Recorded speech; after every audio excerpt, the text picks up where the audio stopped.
several ways to self-muscle test or self-douse.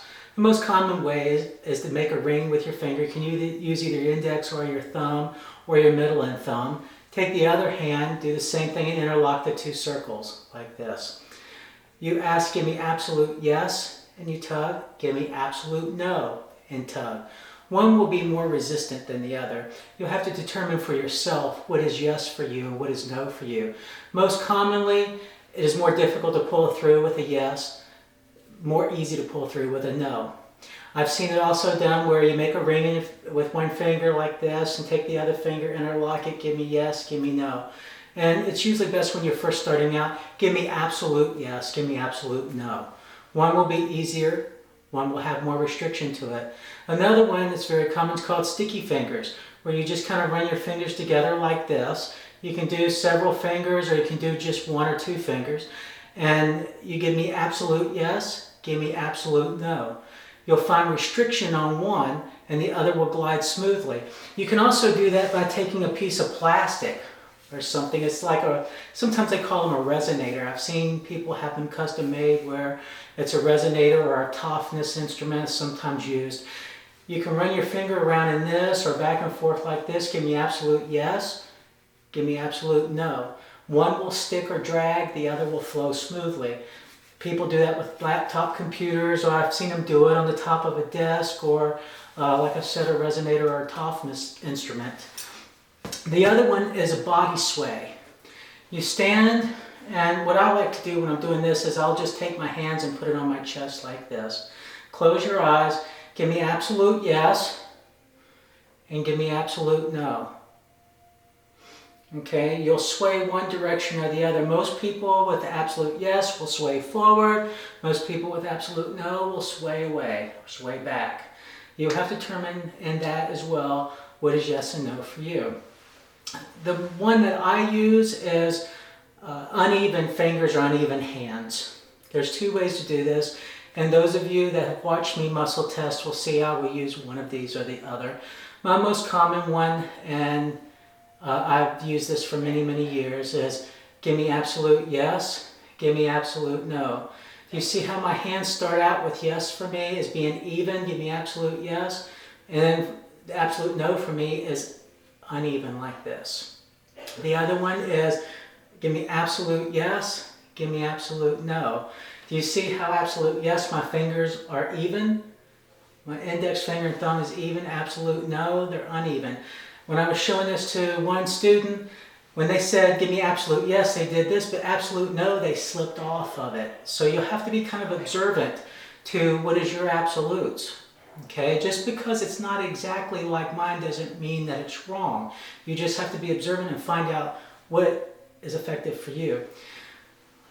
Also with this, the thing I like about this is it's easy for me to douse. I can say give me absolute yes, give me absolute no, and I can go down the body. Do you need to be adjusted here? Answer me by yes, or indicating yes, you need to be adjusted at this point, or you need treatment in this area, here, here, here, here. Another thing I commonly do by dousing this way is if there's a supplement someone needs and I have a whole array to choose from and I don't want to use my brain to think about it because sometimes the intelligence interferes with what should be, I will douse to find out exactly which one they need, and I'll start, if there's several categories, I may say, is it on this row, this row, this row? If this row is yes, okay, is it from the right side or the left side? It's from the left side. Is it this, this, this, this, this? And I can go down the road just dousing, like this, or muscle testing. And you'll see me sometimes muscle test across people's body. Is it here, here, here, indicate by yes type thing. The other one is finger press, and this is a very common one too that I've seen over the years. In fact, this was the first way I was taught muscle testing. I never could get it down. So this is how I ended up doing this, as I could not get this down. This is called finger press. And what it is you push, give me absolute yes, give me absolute no, and it will break on that. I've seen some people do this to this, this to this, this to this. There's several variations of it. Also, I've watched one person do a combination of sticky finger and finger press. They push like this, give me absolute yes, give me absolute no, and it will flip off much easier. So those are several ways that you can self-muscle test. I was at an expo recently and I saw a woman there who was muscle testing in a way I had not seen before, and it was quite interesting. She would sit with her hand like this and she would give me yes, give me no, and she was sitting here muscle testing on whether or not that this supplement was good for her and that, and she was just doing the arm press like this, which is pretty much the same as you do when you have someone else that you're muscle testing with. She was just doing that to herself. The best advice I could give you about muscle testing is practice. One of the things that I did when I was learning how to muscle test and to gain confidence in it was I would take a block of wood and have my wife hide it somewhere in the house. Then I would stand in a room, give me absolute yes, give me absolute no, is it in this room? And if the answer was yes, then I would just turn in all directions. Is it in this direction? Is it in this direction? And I would move around the room in various directions to try to find out where it was and try to zero in on where it is. When you're first starting out, many of the problems people encounter is they think too much. You have to take your brain out of this. This has nothing to do with thinking or your brain. This has to do with the universal intelligence that all of us have. This is a gift that everyone has. You just have to hone those skills and trust that you have that knowledge. We all have that knowledge. We all have that ability. You have to believe that you have it and just keep working at it. I was horrible at it when I first started because I didn't have a belief in it. I was very scientifically oriented, and this just did not make sense to me. It was out of the realm of my belief system at that time. So it was something I had to work on and struggle all the time with. But then once it clicked and once I got it, I muscle test everything now, and I'm very good at it. And you can be very good at it too. It just takes practice. So play games with yourself, hide things. I lost my keys the other day, and I'm running around the house trying to find them. And all of a sudden I thought, well, why don't I muscle test where they are? Are they in this room? No, are they in this room? No, are they in this room? They weren't in the house. And I'm thinking, okay, am I starting to lose some confidence in myself? No, I know and believe that I can do this. So I got to thinking, where have I been where the keys would be? Is it in the car? Yes.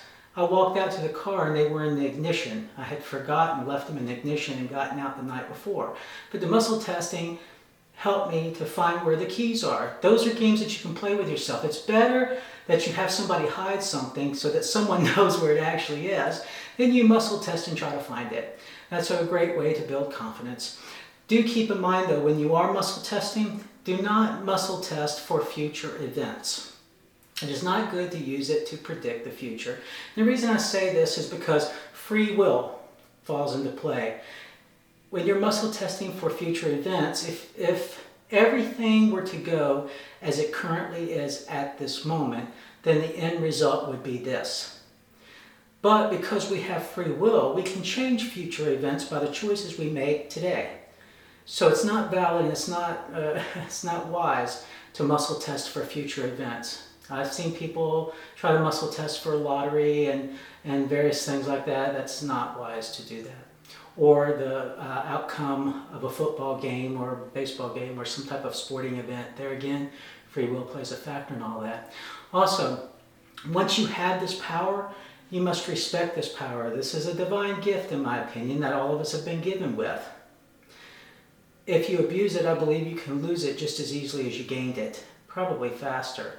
And what I mean by abusing it, you never ask your spouse or your family members questions that you do not need to know the answer to help them.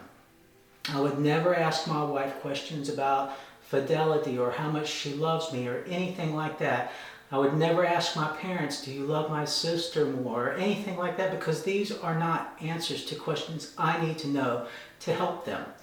I feel like that would be an abuse of power, and I beg of you, don't do that. I think you will end up regretting it. If you have any questions about anything we've gone over, you can contact H.E.A.R.T Mission. The number is 972-97-HEART, or you can contact us on our website, www.onaheartmission.com.